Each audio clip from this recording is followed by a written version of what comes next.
ఓం నమః శివాయ.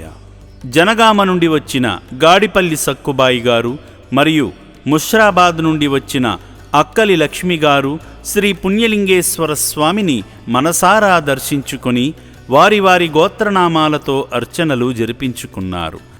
శ్రవణ మహర్షి గోత్రోద్భవస్యాం సక్కుబాయి నామదేశ్యాం సహ కుటుంబానాం తదః పౌరుష మహర్షి గోత్రోద్భవస్యాం నరసింహరావు నామదేశ్యాం లక్ష్మీ నామ్నీం పూజ్యశ్రీ నామ్నీం ఐశ్వర్యశ్రీ నామ్నీం సహ కుటుంబానాం తదః. భక్తి శ్రద్ధలతో పవిత్రలింగానికి అభిషేకం చేసి ఆధ్యాత్మిక అనుభూతిని పొందారు.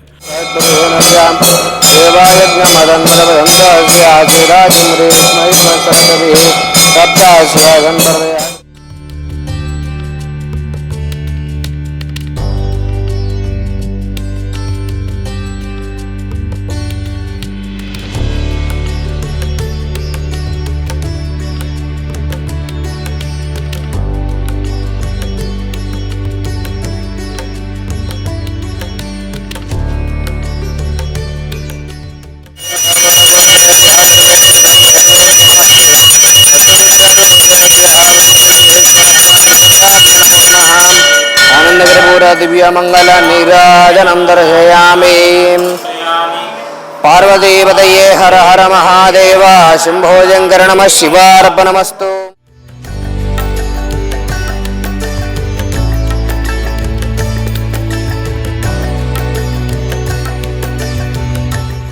సక్కుబాయి గారు వారి భర్త గారు కీర్తిశేషులు యాదగిరి గారి జ్ఞాపకార్థం హోమం జరిపించుకున్నారు. లక్ష్మీ గారు వారి కుటుంబ క్షేమానికై హోమం చేసి స్వామివారి దివ్యాశీస్సులు పొందారు.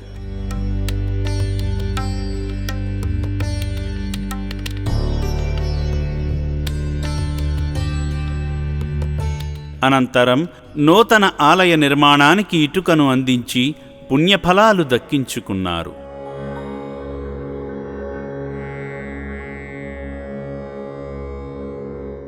ఆ తరువాత ఆశ్రమాన్ని చేరుకుని అభాగ్యులకు ఉపయోగపడే విధంగా దానమందించి ధన్యత పొందారు.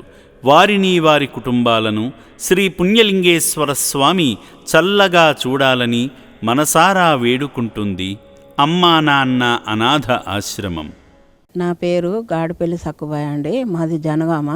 నేను జనగామ డిస్టిక్ మహిళా కాంగ్రెస్ సెక్రటరీని. నా అదృష్టం ఈ రోజుకు కలిసి వచ్చింది. అనుకోకుండా నేను హైదరాబాద్కు ఒక మ్యారేజ్కి వచ్చిన. అక్కడ నుండి కంపల్సరీ రావాలని బస్కి వచ్చినాం. ఇక్కడికి వచ్చిన తర్వాత అసలు వీళ్ళని చూస్తే ఈ క్షేత్రాన్ని స్టార్ట్ చేసిన అతనికి వేల ట్యాంక్స్ చెప్పాలి. ఎందుకంటే ఇది చాలా అది చెప్పలేని వింతగా ఉంది. ఒక దేవాలయం కాదండి, ఇది ఒక స్వర్గం లాగుంది.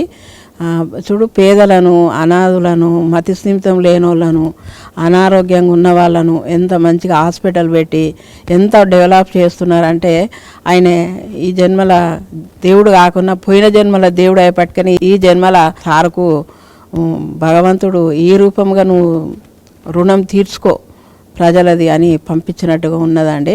ఇది చాలా బాగుంది. సరే, మా వంతుగా కూడా ఒక విట్క పెట్టడం జరిగింది. అక్కడ అభిషేకం చేసుకోవడం జరిగింది. చాలా బాగుంది. ఎంత మనశ్శాంతి ఉందండి ఆ గుళ్ళో. మరి ఇక్కడ దేవుళ్ళు కూడా అన్ని 12 జ్యోతిర్లింగాలు పెడుతున్నామంటున్నారు. ఇది చాలా బాగుంది. తెలియని వాళ్ళు కూడా ఒకసారి తెలుసుకొని వచ్చి జన్మ ధన్యం చేసుకోవాలని నేను కోరుకుంటున్నా. నా పేరు లక్ష్మి అండి. మేము ముషిరాబాద్ నుండి వచ్చాము. ఇక్కడ గుడికి వచ్చేసి చాలా బాగున్నది. ఇక్కడ శివాలయం చూసి అభిషేకం చేసి మా వంతు మేము ఇటుకకు కూడా సాయం చేస్తామని అక్కడ చెప్పి వేసి వచ్చాము. లోపలికి వచ్చేసాక గుడి చూసాక చాలా మనసు హృదయం అంత బాధాకరంగా అనిపించింది. అక్కడ వాళ్ళని చూశాక మా వంతు ఎంతో కొంత సాయం చేస్తామని అనుకున్నాము, చేశాము. దాతలకు సేవామూర్తులకు విన్నపం. ఈ అభాగ్యుల పట్ల మీ దయాహృదయాన్ని ఈ వీడియో చూడటం వరకే పరిమితం చేయవద్దని మనవి.